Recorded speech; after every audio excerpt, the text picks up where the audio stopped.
I'm Sarah Jane from Natural Heating, and today we're going to take a little look at the PEVEX Convection Inset stove, which is made to fit into 16 by 22 inch standard fireplace openings. Therefore, if you've got a standard small fireplace opening and you can't get much else in, an inset stove could be the ideal solution for you, because typically it means not having to smash walls about, take out and lift and replace hearths, minimal work for rather a lot of gain. Right, okay, so this is the PEVEX 40 Convection Inset. I've brought one outside so we can take a closer look at it, because obviously mine is installed in a fireplace opening. I just thought you might like to see a better close-up when it's not in. So, for those of you who don't know, this is what an inset fire looks like. This fits into a standard 16 inch 400mm back fireplace opening, and it is one of the shorter inset stoves in height in the market, which is quite handy sometimes when you've got restricted opening height. This part here, this frame is detachable. It just unclips, you just pull it up and it comes off. So you fit the casing first and then you fit the frame afterwards. The trim goes onto the wall, can go onto the front of a flat plastered wall, or in the case where I fitted mine, I haven't actually fitted the trim at all. I fitted it inside a cast iron fireplace. We've done it both ways before. They look entirely different. You can make it look really modern and sleek, or you can make it look really traditional. So these handles are air cooled. The top part, as you probably saw on my video with it burning, or you will do depending where I put this insert in, this bit here at the very top gets pretty hot. The bottom part is fairly cool, just slightly warm, even after it's been running a few hours. It's classed as cool wall, does come with gloves. I don't find I need them, which I'm quite pleased with. So 2 air controls, one at the top, which is underneath the hood on my fireplace inset, so you can't actually see it, but it's accessible from the front of the unit, and then your private air intake at the bottom. The firebox is a good size and will easily take 2 10-inch logs. Nice good big firebox. Little grate in there. It is classed as multi-fuel. I don't like burning solid fuel. We only burn wood here, but that's your personal choice. Decent sized firebox. Ash pan rather. Slides in there. You get up to speed incredibly quickly. Very good access to get the panels out. They're all easily removable. They're not bolted in. They literally just slip out, and then dead easy to replace. Dead easy to cut out of standard vermiculite panels, so no expensive spares. Convection body. So basically you've got a box. This outer box fits into the wall, and then the actual stove on the inside and runners slots into that cassette. This means that there's very good air circulation right round the unit for heat coming out into the room. And as you probably saw my burn video, it's got an impressive draw on it and good control, and really kicks the heat out fast for a small unit. Hope this helps. Now, several years ago, inset stoves were pretty rough really. They didn't give out that much heat to the room, and a lot of it was lost into the fireplace opening. Now, technology has advanced somewhat, and being a convection stove, this is literally like a box within a box. It's lined with vermiculite, so therefore what vermiculite does is a volcanic material, and it's insulated to 1200 degrees centigrade to deflect the heat and push it out into your room. The casing, because it's a case within a case, allows really good air circulation and pushes all the heat out front. And usually when installers put these into the opening, they put a bit of insulation around them as well, so that you don't get much heat loss into the chimney. It used to be that inset stoves put more heat into the walls than they did into the room, but they're actually now incredibly good. They've really moved on in the last few years, and they just really can be a good solution. The one that we're going to look at today, I've actually not lit yet before, but I have installed it in my own house, and we've recently moved in here, so it's a bit of a building site, and this will be my dining room. The room is not yet done. Somebody's painted the entire house, some minging mint green, and we're working our way through getting rid of that green. is a bit of a work in progress, so you'll need to forgive that. But it is a big old Edwardian farmhouse. I'm used to something that's a bit more modern, and what we're trying to do with this house is actually take it back to traditional. So I'll probably bring you back here in a few months to come once we've done all the decorating.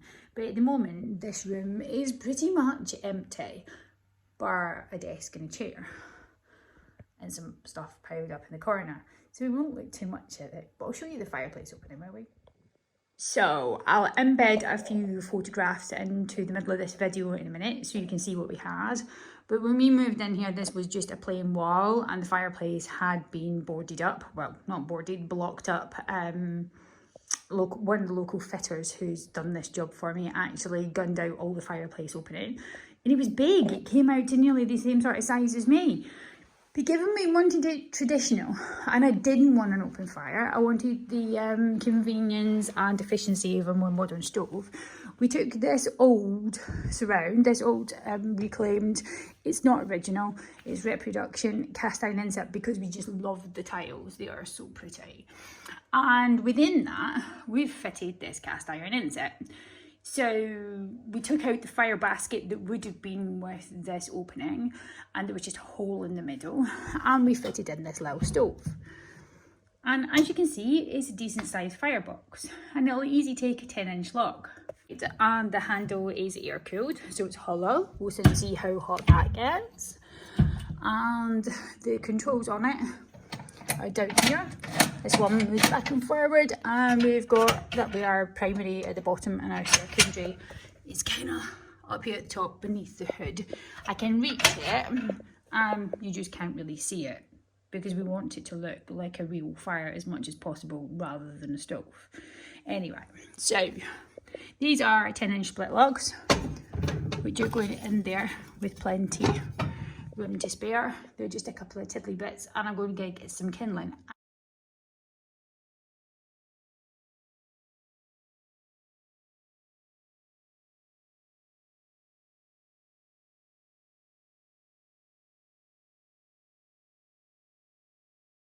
That's better. There's something to build my pile with.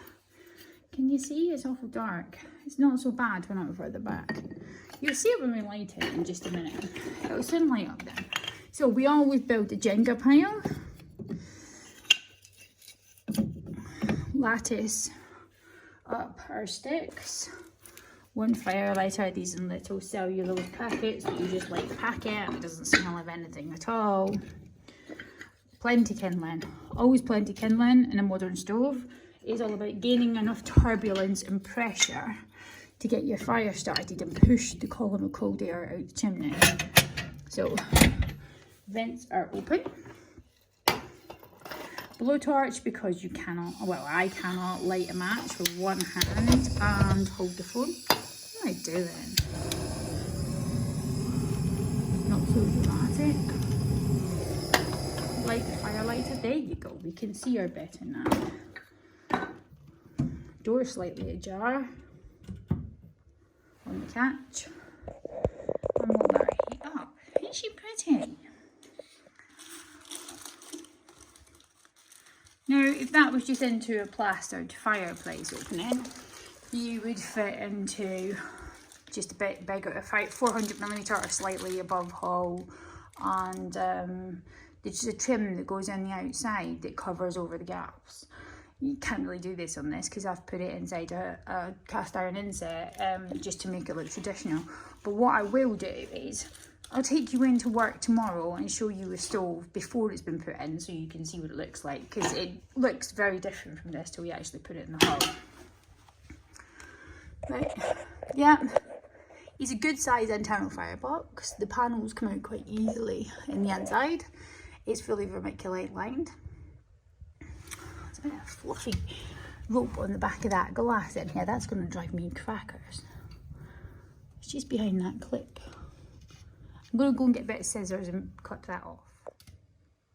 Alrighty, so the fire is starting to take nice and quick, and the door is still slightly ajar at the moment, but my lower down kindling sticks are starting to take light. Okay, so my kindling fire has taken light nice and quick. It's drawing really well and pulling away. The door is still slightly open, but my bottom layer of sticks are starting to take quite nicely. So from there, my bottom log should catch. So we've got enough pressure going up there to try and push the column of cold air up the chimney. And we're now going to shut the door. The black that's on the baffle on the top is just carbon because it's not heated up and it's still a bit cold, but that will start to clear. There'll be a white patch appearing there just shortly as the carbon starts to burn off. There's good clearance for the fire, which you can see sucking right round that baffle. It's pulling away nicely.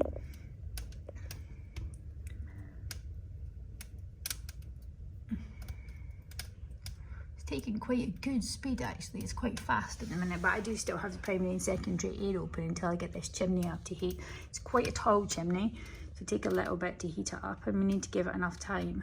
The bottom logs are catching already, so we'll come back to it in a minute or two and see what it's like. Oh, I've just noticed I've got a post-it note hanging off the edge of the screen. I'm a devil for this. Everything goes on post-it notes and I forget them all, so we'll stick them on to the side. Right, the baffle's starting to clear, and I have to say, good God, this thing doesn't have to pull fast. It has got the bottom and the top air open. It's not going to need an awful lot of air for long, so we're going to shut down the bottom, and it's still pulling. Now, we don't want the bottom open once it's up to temperature, but it's still got quite a bit of clearing to do in there. Let me see if I can zoom in, you can see. Now you'll see to the left, that baffle's clear, and to the right, it's still black. But you can see the tertiary air at the back where the flames are swirling right there in the middle. That bit is kicking in quite nicely. The flames are nicely going up and round the baffle and staying well off the glass. It's kicking out a ferocious amount of heat so far already, and it's only been like 5 minutes. That's just kindling in there, but my bottom logs have caught, and it really is pulling hard. So I'm not going to give it an awful lot longer before I start to try and turn that down. I'd just like to see a little bit more of that black burning off, but it's going so quick. It is disappearing. I think I'm going to start trying to turn it down already. Now, where is my air control? I don't know this stove there. Right, that's better. But normally I wouldn't even turn it down that quick till it's up to temperature, but it's still pulling at a good rate. It'll probably take 5 or 10 seconds to burn off the oxygen.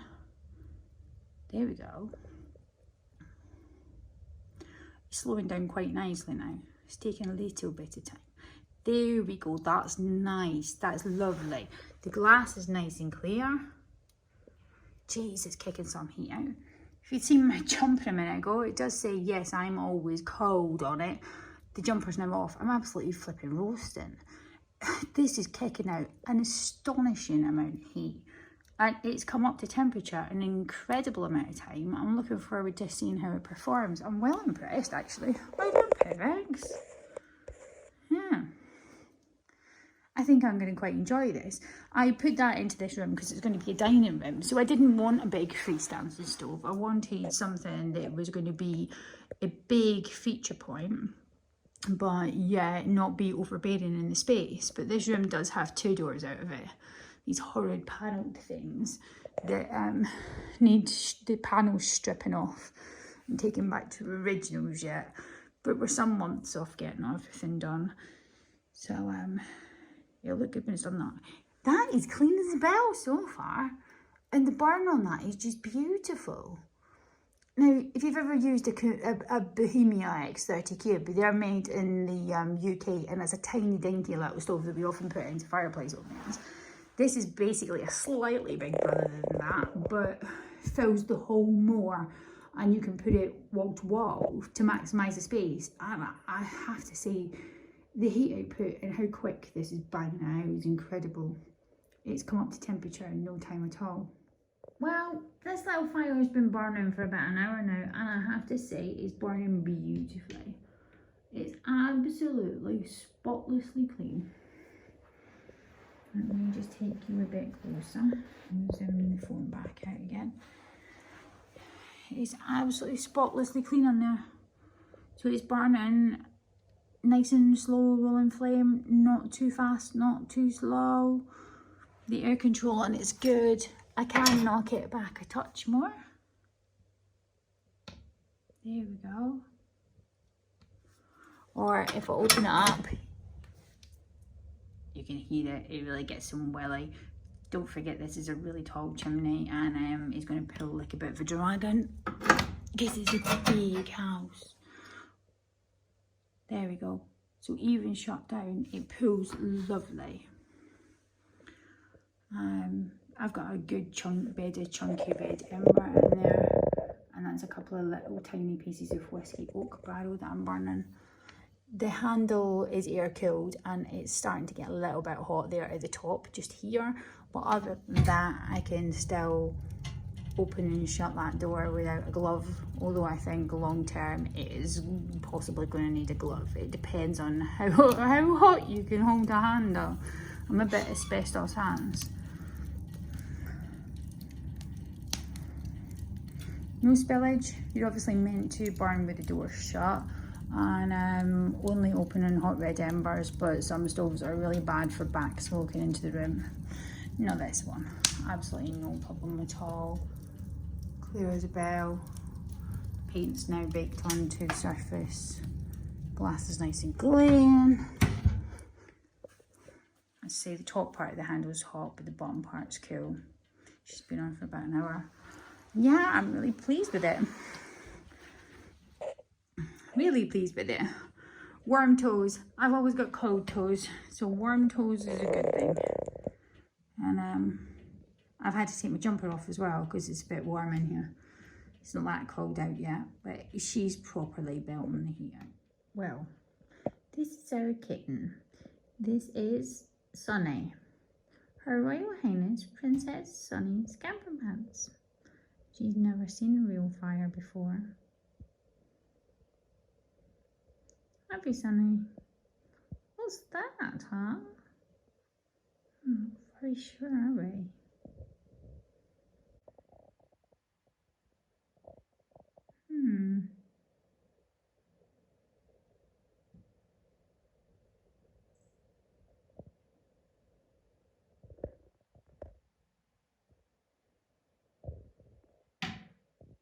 Is it making a noise?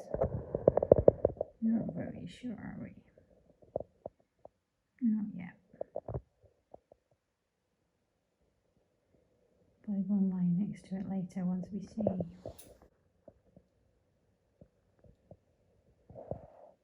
Getting brave a little, Sunny, huh?